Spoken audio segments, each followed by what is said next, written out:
Bonjour, hello, hola, ciao, salam alaikum, kalimera, ni hao, dobardan, guten tag. Non, je pense que je vais arrêter ici là avec mes salutations internationales. Toi, tu penses vraiment qu'on est écouté à travers le monde? Ah, on est Mr. Worldwide, Eh écoute. boy! Non, mais c'est ça, je vais arrêter ici parce que sinon on va pas venir à bout de ce 14e épisode. Et oui, 14, moi à cet âge-là, je sais pas toi, mais j'avais des lunettes, des broches et de l'acné. Je peux te dire que je pognais sur un temps. Ben moi j'ai encore les lunettes. Est-ce un message?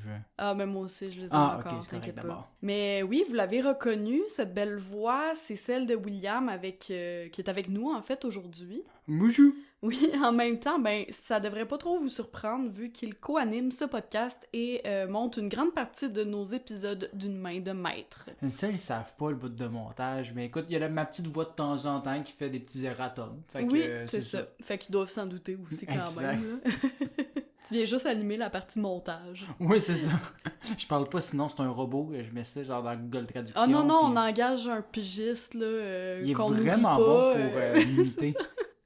Hey Will, le printemps est enfin de retour et on qui est dit bien. printemps dit il va recommencer à faire chaud en torpinouche dans notre bureau studio d'ici peu de temps. Oh, ça commence déjà, là. Ouais, mais qui dit printemps dit aussi et surtout c'est Pâques en fin de semaine, hein? Mhm. Et je sais pas toi, mais j'avais pas mal de questions à élucider par rapport à ça. Mais je pense que toi, ta petite obsession principale, c'est nos fêtes. Mais c'est vrai que c'est intéressant de creuser l'origine. Ben, c'est ça, écoute, je l'ai faite pour Halloween, pour Noël, je pouvais pas passer à côté de Pâques. J'ai nommé les fameuses traditions qui n'ont aucun sens, du moins jusqu'à ce que je fasse une Hercule Poirot de moi et que je résolve tous ces mystères festifs. Mhm. Fait qu'en gros, moi, aujourd'hui, je vais vous parler de certaines traditions liées à la fête de Pâques. Mhm. Et toi, Will, de quoi tu vas nous parler? Mais je vais parler aussi du mot Pâques, mais relié à une île, donc l'île de Pâques. Intéressant. Donc, parler de quelques petits éléments sur cette île qu'on connaît, mais qu'on connaît pas tant que ça. Non, effectivement, il y a beaucoup de mystères aussi autour de ça, je trouve. Exact. Fait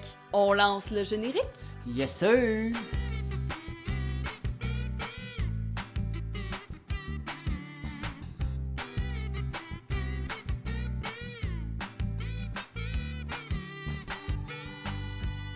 Fait qu'en gros, aujourd'hui, pour l'épisode, et depuis très longtemps même, je me suis demandé pourquoi on parle de lapin de Pâques, pourquoi on fait une chasse aux œufs, pourquoi on reçoit du chocolat à Pâques. Tu sais, la Saint-Valentin, elle vient juste de passer, là. Si vous avez pas reçu du nectar de cacao en C'est février... personne vous aime! Ben, c'est ça, considérant en plus qu'on est en pleine 6e vague de vous savez quoi, il y a de grandes chances que vous soyez encore célibataire en mars-avril, quoique c'est pas On le impossible sait pas, là, ça que vous réouvre, ayez ça rencontré. Là, je vais te dire une fois pour toutes par rapport à l'amour, ce n'est pas comme une résurrection, hein, ça n'arrive pas par miracle ou en criant « Lapin, je ne boirai pas de ton eau, mais je mangerai bien de tes œufs en chocolat ». Avoue que t'as dit juste ça à cause qu'il y avait le mot lapin. Ben en fait, je sais pas qu'est-ce qui se passait dans ma tête à ce moment-là, j'étais comme... Attends de voir ma Vraiment? partie, c'est pas trop clair. Oui, non, c'est ça. Il y a beaucoup de choses qui sont entremêlées dans ce texte-là. Donc, je m'en excuse d'avance, mais en même temps, vous risquez de rire, je pense. J'imagine. Peut-être de malaise, peut-être de pitié, peut-être que vous allez complètement Pauvre décrocher. petite. On... Pas facile. Ouais, c'est ça. On checkera les statistiques au niveau des abonnements, là, être sûr Ça va qu'il y a pas de dropper chute, peut-être là. un peu. Mais bon, justement, pour bien poser les bases, il faut revenir aux prémices de cette fête. Puis quand je dis ça, je parle pas de qu'est-ce qui est venu avant entre l'œuf ou la poule, hein. Ça, on garde ça pour un référendum ou peut-être une story Instagram, qui sait. Je pensais que c'était l'œuf ou le lapin, mais bon, j'imagine que tu vas y venir éventuellement. Éventuellement, chaque chose dans son temps. En fait, je parle de la fête de la plus haute importance pour les chrétiens. La résurrection de Jésus, en fait, c'est beaucoup plus important que sa naissance, hein, parce que qu'il soit né, bah... Ouais, mais est-ce qu'il est mort en martyr sur la croix? Il est mort en martyr, puis surtout, il a ressuscité. Ben oui, en arrière de sa petite Pas tout roche, le il est monde sorti qui de fait la ça? grotte, puis après ça, il est venu, il a fait « Coucou! Ben c'est ça. » Puis il a disparu. C'est effectivement cette fête où on célèbre le fait qu'un gars est sorti de sa grotte tel un phénix qui est rené de ses cendres, parce que la fiesta qu'il avait faite en fait avec ses chums la veille, il l'avait cloué sur la couette pendant 3 jours, puis on était sûr qu'il était mort. C'est bien de celle-là qu'on parle. Et boy. Une chance que, d'après moi, on n'a pas genre des très grands chrétiens qui nous suivent. Oh aujourd'hui. non, mais je dis ça en tout respect, puis je suis allée dans une école catholique, hein, moi, donc... mais c'est juste Tout que- respect du gars qui s'est cloué au lit. Exactement. Est-ce qu'il est allé se bruncher des œufs tournés au réveil et c'est en mémoire de cette belle guindaille qu'on se fait un cocoton chaque année? Écoute, l'histoire ne dit pas si Jésus était particulièrement excité à l'idée de se goinfrer des petites patates dans un Cora, Bénéflorentine ou etc. Oui, Non. j'ai osé. Ben, il y a vraiment un resto qui Non, s'appelle mais le je etc. sais, il y a tous les jeux de mots, à part le jeu de mots. Qui, si j'ouvre un restaurant de déjeuner, il va s'appeler le jeu de mots. Le jeu avec... Oui, mais oui, of J. course, of course. J''F. Mais oui. C'est bon. En fait, probablement pas qu'il est allé se prendre des petites pétates, puis même des œufs tournés en fait, puisque l'Église chrétienne interdit de manger des œufs durant le carême et particulièrement pendant la Semaine Sainte. Le savais-tu? Non, parce que j'ai jamais fait ça de ma vie.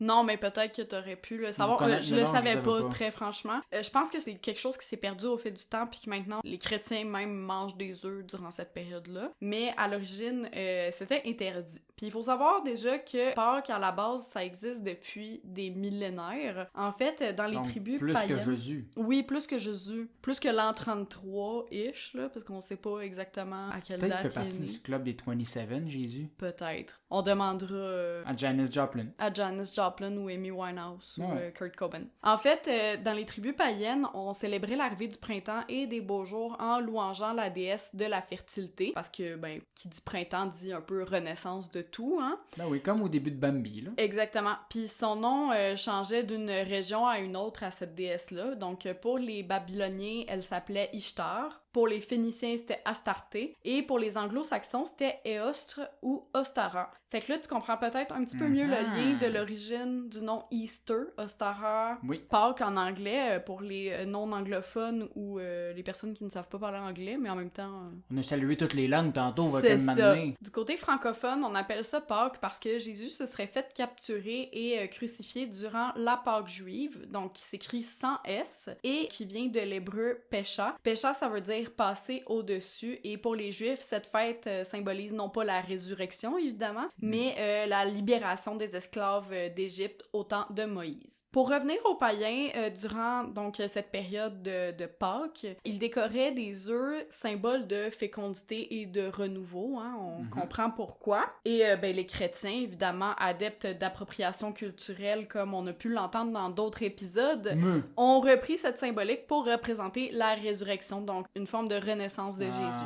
Fait que Jésus, dans le fond, c'est un petit poussin. Oui, c'est ça. Ben, c'est aussi la raison pour laquelle je pense que, techniquement, c'est interdit de manger des œufs durant le carême. Parce que tu manges Jésus. Ben, tu manges quelque chose qui représente la fécondité, la naissance, tout ça. Fait que là, on le a fait le de le droit de manger, c'est tuer. manger le corps du Christ à l'église, mais pas à Pâques. C'est un peu différent. Ah, ok. En même temps, essaye de demander à des poules d'arrêter de pondre des œufs pendant une semaine ou pire 40 jours si tu le fais pendant tout le carême. Je veux dire, on n'est pas toutes des Bianca Lompré aka mère ordinaire qui voudrait limiter la procréation chez les enseignantes, là. Elle qui s'est longtemps plaint d'ailleurs d'avoir de la difficulté à tomber enceinte, mais ça, encore une fois, c'est un autre débat. Une Donc, petite preuve qu'on enregistre vraiment très proche de l'épisode.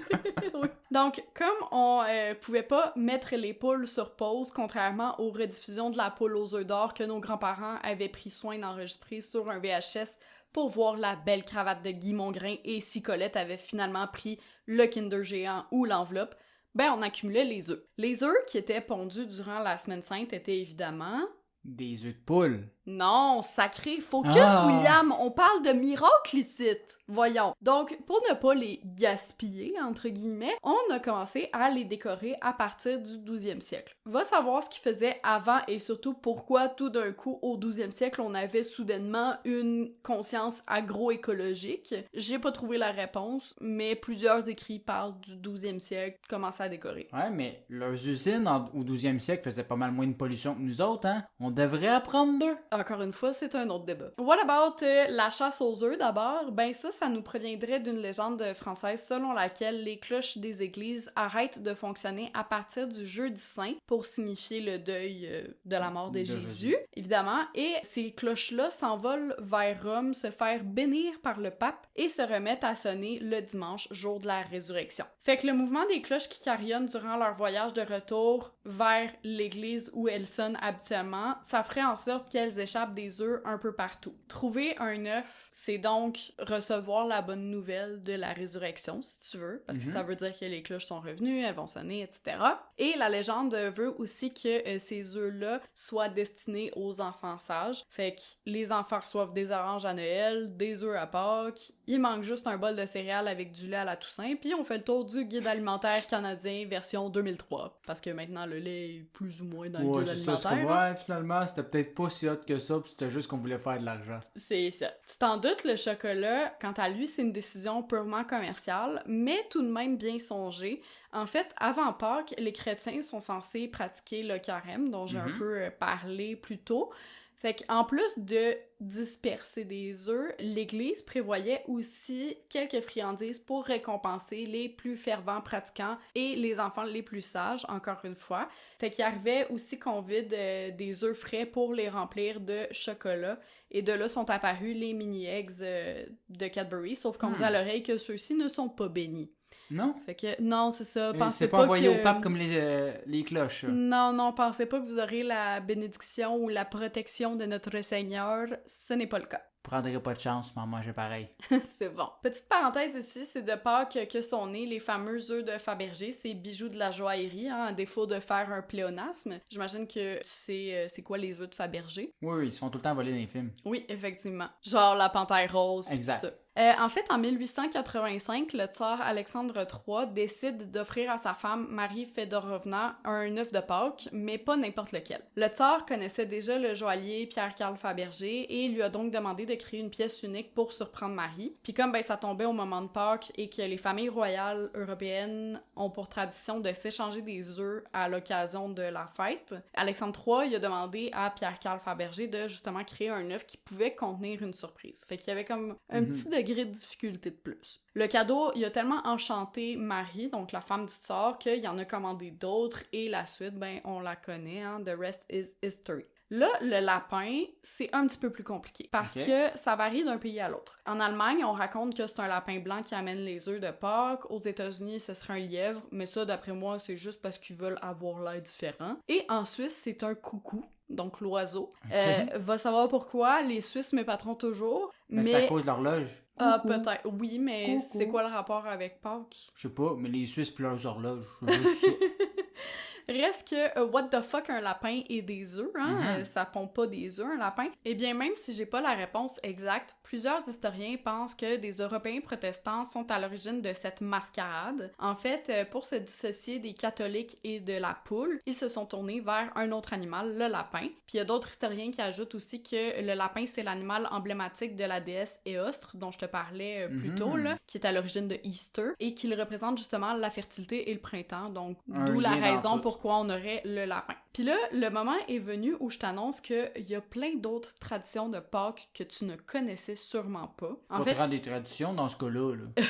En fait, il y a beaucoup qui se sont perdus au fil du temps, ou du moins qui m'apparaissent moins populaires aujourd'hui, comme le fait de planter des œufs au pied d'un arbre. Apparemment que l'arbre pousserait comme ça plus vite et serait plus florissant. C'est à cause de la coquille, tu sais, qu'on met des fois un peu fertilisant. Comme du compost, là, en fait. Du compost, c'est ça. Ouais, mais écoute, moi, en tout cas, je prends des notes pour mes plantes qui ont le malheur de survivre à mon pouce très peu vert. Bref, fut un temps aussi où on pensait qu'en enterrant un œuf pendant 100 ans, le jaune se transformerait en diamant. Je crois pas que quelqu'un ait vécu assez longtemps pour le tester, mais l'œuf de 100 ans version asiatique, là, donc qui a été enterré 100 jours, n'a absolument rien à voir avec une pierre précieuse et ne me donne pas envie de le croquer, surtout que je ne me considère pas comme une croqueuse de diamants. Mais 100 jours, c'est pas assez, c'est 100 ans, Hélène. Oui, mais non, not gonna happen for me. Imagine, dans ton testament, tu sais, ton père décède, tu reçois juste... Je te donne mon œuf en dessous de l'arbre. Ah non, c'est même pas ça, là.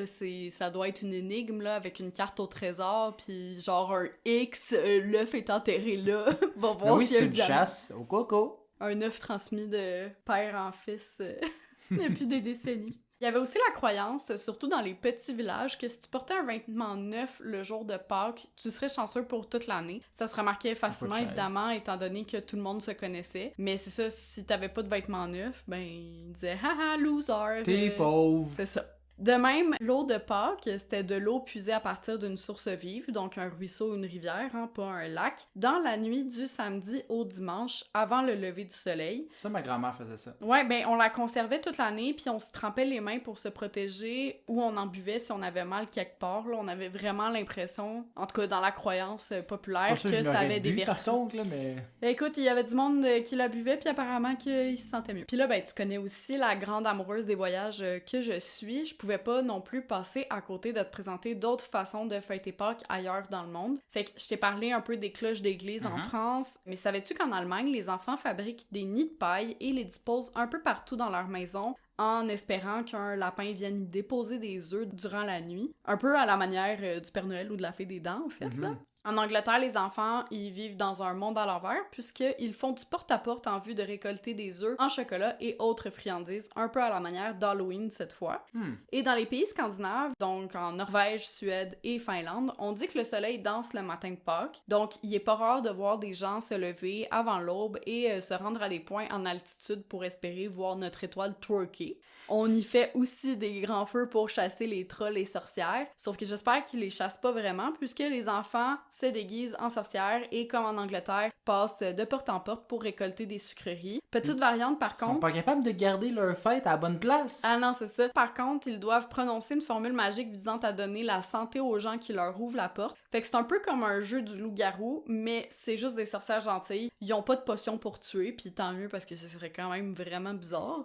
Il y a aussi un jeu traditionnel en Scandinavie. Ça se dit Scandinavie? Oui. Je sais pas, oui. Ben, vous avez compris c'était dans quelle partie du monde, anyways, là. Mais il y a aussi un jeu traditionnel où les enfants se mettent 2 par 2, ils ont chacun un œuf en main et ils doivent le taper contre celui de l'autre. Celui dont l'œuf craque en premier perd, tandis que l'autre aura de la chance pour le reste de l'année. Fait qu'il y a vraiment une variante chance Coco, et Pâques, là. Puis c'est similaire en Grèce où les familles organisent des batailles d'œufs, littéralement. C'est-à-dire qu'on... Ça devient de plus en plus violent, tes affaires. Ouais, ça colle les œufs, après ça s'épitche à la gueule. Attends de voir le dernier. Il y en a un plus calme entre les deux, là, mais le dernier, it's quite something. Donc, en Grèce, c'est ça, on organise des batailles d'œufs, littéralement, c'est-à-dire qu'on tente de casser les œufs des adversaires tout en prononçant la phrase « Christos anesti » ou en français « Le Christ est ressuscité ». En Russie, Pâques, c'est la fête la plus importante du calendrier pour les chrétiens orthodoxes. Les gens ont pour tradition de saluer chaque personne qu'ils rencontrent, en plus de s'échanger des œufs décorés, comme les tsars à l'époque, hein, et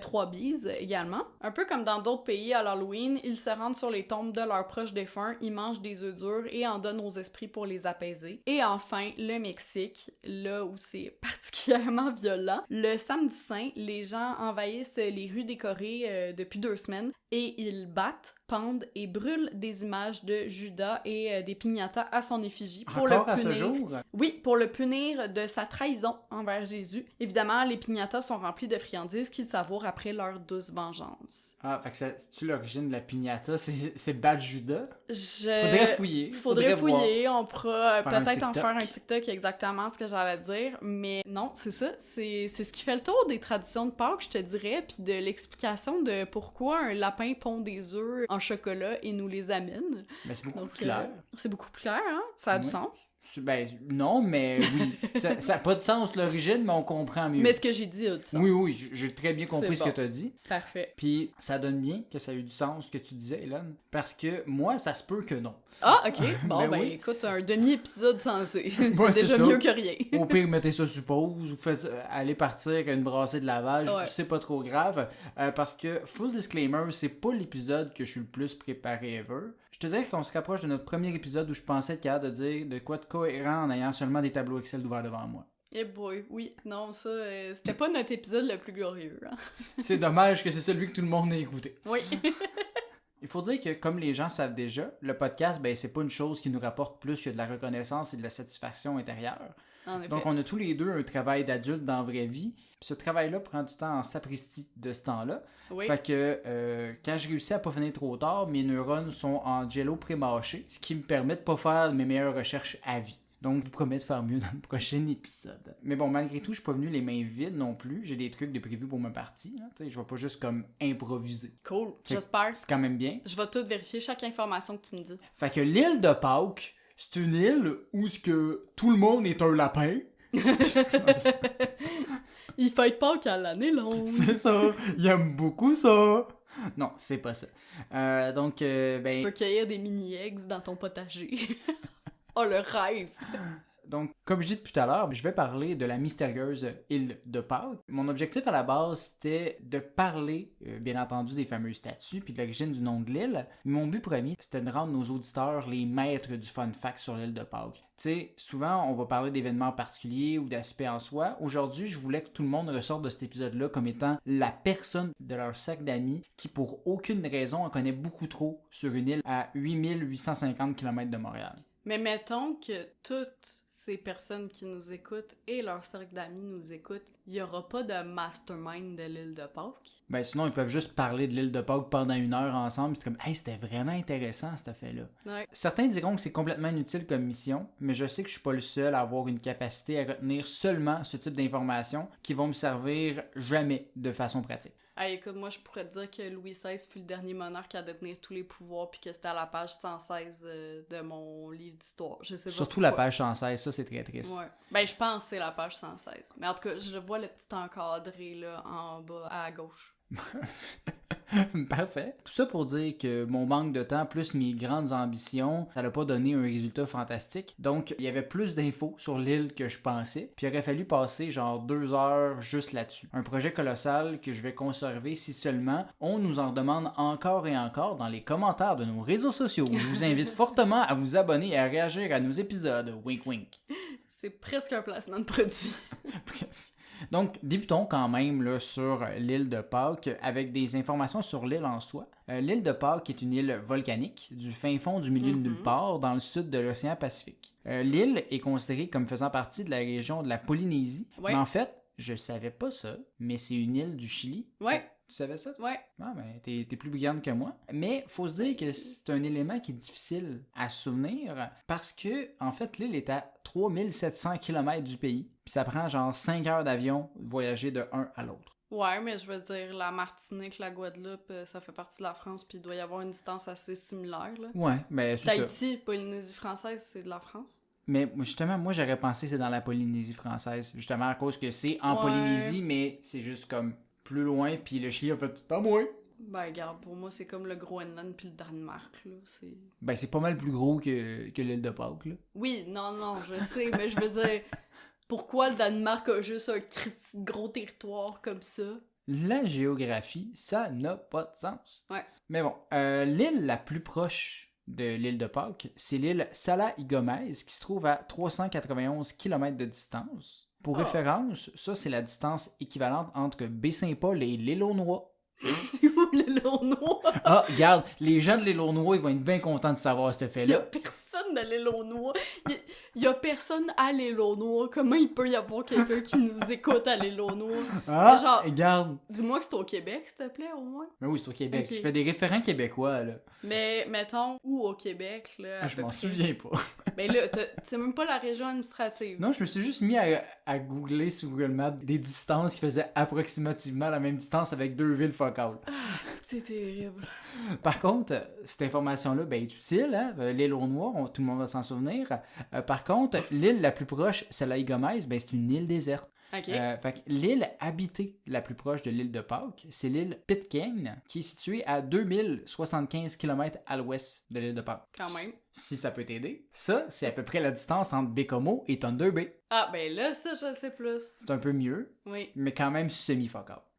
Ben, pas tant. Ben, je sais pas. Ça me faisait rire quand même. Avec toute cette belle distance entre l'île de Pâques et les autres lieux civilisés, ça en fait non seulement une île avec des grosses têtes de roche, mais c'est aussi l'île peuplée la plus éloignée de toute autre civilisation. Donc c'est vraiment comme l'île la plus comme rejet au monde. Ouais, c'est le fin fond du trou du cul du monde.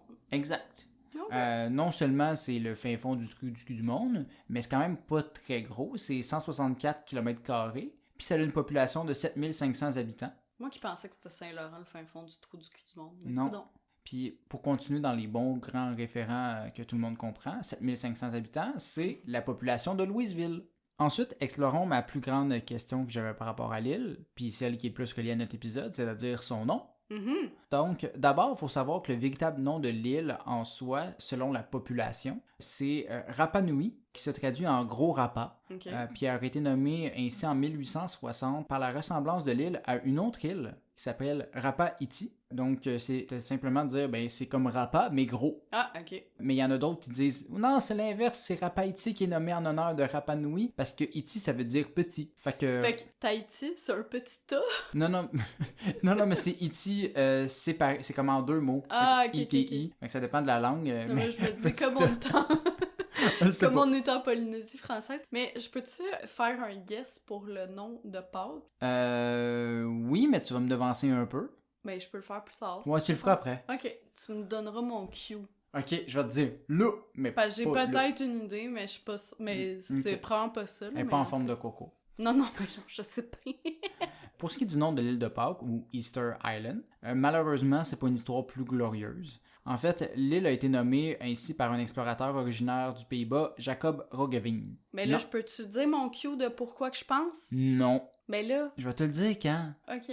Roggeveen était parti en expédition le 1er août 1721, sponsorisé par le Dutch West India Company, pour établir contact avec certaines îles pour leurs épices, mais aussi trouver la Terra Australis. Tu sais quoi la Terra Australis? Ben, ça sonne Australie. Ben oui, c'est l'origine du mot Australie aussi. Là. En fait, on va faire une parenthèse pour les non-cultivés comme moi. La Terra Australis, ça veut dire terre australe. C'était un continent qui apparaissait sur les cartes européennes entre le 15e et le 18e siècle. Bien entendu, c'est pas un continent qui a disparu tel Atlantis, ou un continent que le gouvernement essaie de nous cacher l'existence, maudit gouvernement. Essaye pas, tu sais pas, t'as une puce dans le bas. Ça doit être ça. En fait, c'est Aristote qui introduit l'idée de ce continent-là. Celle-ci a par la suite été développée par un cartographe grec du nom de Ptolémée, qui était convaincu que l'océan Indien contenait des terres inconnues. L'idée est restée pendant des siècles, bien qu'aucun explorateur n'ait trouvé autre chose que des petites îles, parce que les cartographes et scientifiques s'entendaient pour dire que c'était sûr qu'il y avait des grandes masses continentales au sud pour agir comme contrepoids sur les continents du nord, pour balancer la Terre. Ok. Ouais, mais il y a beaucoup de choses qui n'avaient pas de sens back in the days. Back in the days. Même aujourd'hui, il y a beaucoup de choses qui n'ont pas de sens. Mais là, tu parles de l'océan Indien, mais t'es en train de dire, dans le fond, qu'ils pensaient... Qu'il y avait un gros continent, là. Ouais, non, ça, je comprends. Mais qu'ils pensaient que, dans le fond, l'île de Pâques faisait partie de ce continent-là, parce que l'île de Pâques n'est pas dans l'océan Indien, elle est dans le Pacifique, right? Ce que je te dis, c'est pas que Jacob, c'est un bon explorateur. Ok, c'est bon. T'sais, il y avait deux missions, aller voir des îles puis trouver la Terre Australis. C'est bon, c'est juste pour être sûr que je suivais. Ouais, non, mais écoute, c'est un bon point. Mais Jacob, pas nécessairement la plus grande lumière. Donc voilà pour la parenthèse. Donc le bon Roggeveen était à la recherche d'un continent qui n'existe pas. Il a fait comme tout bon explorateur et est tombé de façon aléatoire sur d'autres endroits. Il est d'abord tombé sur ce qu'on appelle aujourd'hui les îles Malouines, île déjà visitée par plusieurs autres explorateurs. Ayant peut-être toujours espoir de trouver sa Terra Australis, il a appelé les îles Belgia Australis ou la Belgique australe. Ouais. Le nom, il n'a pas tenu une seule seconde. Ben, surtout qu'il était hollandais, fait que... Non, mais il y avait d'autres gens qui ont nommé l'île avant, puis il y a d'autres gens qui sont tournés après, puis comme personne a dit genre non, on gardera pas ton nom. C'est fuck out. Fait qu'il est parti plus longtemps, il s'est rendu au Chili, où il a pris une petite pause de quelques temps, puis avant que je te révèle l'origine du nom, peux-tu prendre un guess? Ben, ça fonctionne pas parce que j'allais dire comme « Ah, il a découvert ça au moment de Pâques à cette année-là. » Parce que Jacques Cartier, il a nommé le fleuve Saint-Laurent parce que c'était comme le jour de la Saint-Laurent qui est arrivé. C'est vraiment une fête, la Saint-Laurent? Non, mais pas une fête, mais comme il y a la Sainte-Hélène, Ok. la Sainte-Catherine, tout ça. Tu sais, tous les jours, il y a des saints patrons là, qu'on appelle. Ouais. Là. Fait que moi, c'est le 18 août d'ailleurs. Fait que si vous voulez me dire bonne fête, c'est le 18 août. Mais c'est même pas ta vraie fête. Mais non, mais si vous voulez me dire bon anniversaire, c'est le 27 avril. Ah, Mais ok. si vous voulez me dire bonne fête, c'est le 18 août, c'est la C'est Sainte-Hélène. compliqué. Oh. Mais je sais pas pourquoi tu dis que ça tient pas, parce qu'en fait, notre bon ami Roggeveen, il a pris une pause au Chili du 24 février au 17 mars et est reparti en mer. Mais t'as dit qu'il était parti le 1er août. Mais c'est long faire du bateau, Hélène, il fait des tours plein d'îles partout. Ouais, j'avoue, j'ai pas pensé à cette T'as pas- métrique-là. T'as pas pensé au fait que dans ce temps-là, c'était pas en avion pendant 6 heures que t'étais rendu? Excuse-moi, là, first world problem, là. 18e siècle problem. Ouais. Donc oui, il a fini au Chili où il a pris une petite pause du 24 février au 17 mars, puis il est reparti en mer jusqu'à ce que le 5 avril 1722, il tombe sur Rapa Nui. Si l'explorateur n'était pas inspiré pour le premier nom qu'il a donné à des îles, ben c'est pas à son arrêt au Chili qu'il a augmenté sa créativité, parce que oui, le 5 avril 1722, c'était un dimanche de Pâques. Surprise, surprise! Il a donc simplement nommé l'île en l'honneur de la fête du jour, une méchante chance que c'était pas la journée nationale de la vérité et de la réconciliation, parce que ça aurait fait tout un nom d'île. Ou la journée nationale des toilettes, le 19 novembre. Pourquoi tu sais ça? Tu l'as dit tantôt que tu sais plein d'affaires, fuck all, ben donne-moi. Toi, c'est les journées nationales. C'est ça. Donc, on en connaît maintenant un peu plus sur la localisation de l'île et son nom, mais aussi deux autres aspects que je veux te parler, la population de l'île et, bien entendu, les fameuses statues. Donc, tout d'abord, concernant les petites gens, bien qu'il n'y ait pas de traces écrites, les historiens s'entendent pour dire que les premiers habitants de l'île sont arrivés entre le 9e et le 12e siècle en canot et en catamaran. On se rappelle que l'île habitée la plus proche est à 2000 km ouais, en canot. Mais l'île déserte, elle a-tu déjà été habitée? Mettons. Ouais, mais mettons, l'autre est à 2000, elle est à 300. Il y a quand même un 1700 où ils ont quand même pagayé sans relâche. J'espère qu'il y avait le vent dans le dos. Ouais, mais je veux dire, la crise des migrants, t'as-tu entendu parler de ça? Ouais. Tu penses qu'ils font comment, les Syriens, tout ça, pour se rendre en Grèce, en Turquie? C'est bien dark, cet épisode-là, tout d'un coup. Ben, c'est quand même la réalité, là. Je veux dire, ils sont 12 dans une chaloupe, là, puis ils tentent de survivre, puis de se rendre en Europe. Fait que je suis comme, ben oui, tu sais, je veux dire, ça m'étonne qu'il y ait du monde qui se soit rendu à l'époque, là, pour peupler cette île-là, mais en même temps... Parce que là, c'est épuisant. Gardez pas ça dans l'épisode, là. Mais pourquoi pas? C'est important d'informer nos abonnés sur ce qui se passe. A few moments later. Le capitaine Cook est arrivé bien des siècles plus tard sur l'île en 1774. Son équipage a compté une population d'environ 700 habitants sur l'île. Quand même. Petit hic, par contre, parce que quand notre grand chum Jacob était venu 50 ans avant, il avait estimé la population entre 2000 et 3000 personnes. Donc, à moins que Jacob voyait triple pour avoir mangé trop de chocolat, il manque du monde au recensement. Là. Ouais. Donc, on est passé de 3000 à 700. T'as dit quoi qui est venu des siècles plus tard, puis 50 ans avant? Je parlais qu'ils sont arrivés sur l'île entre le 9e et le 12e siècle. Plusieurs centaines d'années après, Cook est arrivé. Ouais. Sauf que c'est pas le premier arrivé sur l'île, c'est que Jacob y est arrivé un peu avant. Ok, c'est bon. Donc, il y a différentes théories sur ce qui aurait mené à la chute de la population de Rapa Nui, mais personne ne semble s'entendre sauf sur une chose, c'est qu'il y a eu une grande déforestation sur l'île. La plus vieille théorie est que la population de l'île, bien primée à construire de plus grosses statues de tête qu'ils pouvaient, aurait détruit les arbres de l'île parce que le bois les aidait à construire de plus grandes statues et les aidait à les transporter avec des billots de bois pour rouler les statues un peu plus loin. Ok. Ceci aurait donc mené à la déforestation, Ouais. puis aurait viré for some reason en cannibalisme parce que les gens avaient trop faim. Ben voyons donc. Tant qu'à moi, par contre, ça sonne plus comme une théorie de vieux blancs racistes qu'autre chose. Fait que Non, mais là, tu trouvais que j'étais dark avec on ma coupe crise des des arbres, migrants. on devient cannibale automatiquement. Un moment donné, on va se calmer sur la famine.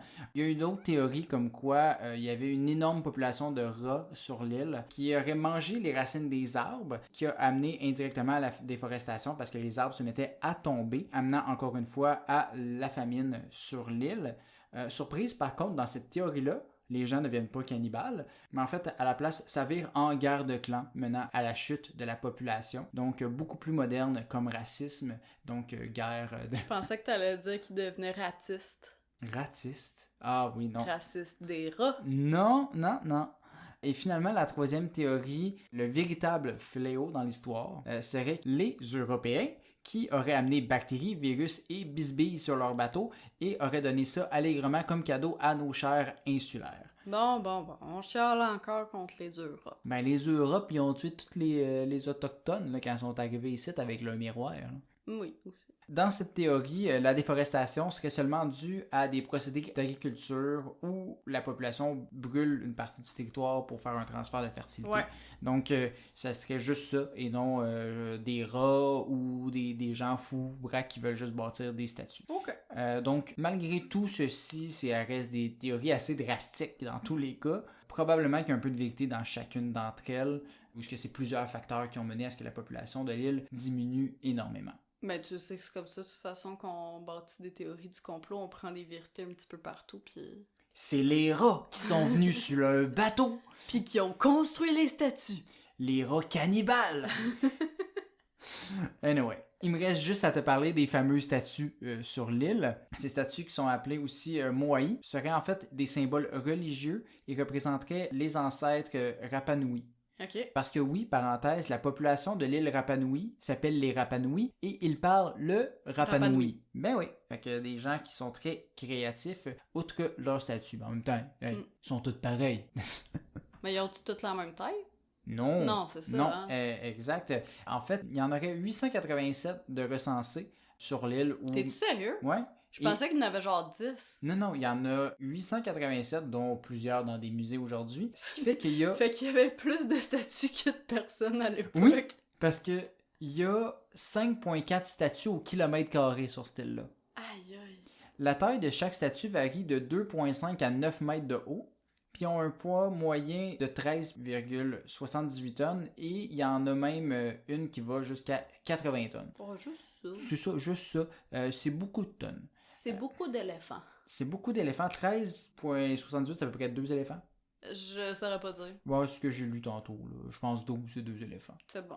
Elles ont été principalement sculptées de roches volcaniques qui proviennent du volcan Rano Raraku qui est situé sur l'est de l'île. Il y a 2 volcans sur l'île de Rapa Nui, mais dans le fond, c'était vraiment... Il y avait une carrière où est-ce qu'ils fabriquaient les statues, puis ensuite, ils les amenaient ailleurs sur l'île pour les placer comme bon leur semble. Mais comment est-ce que tu trimbales justement 2 éléphants sur 18 km d'île?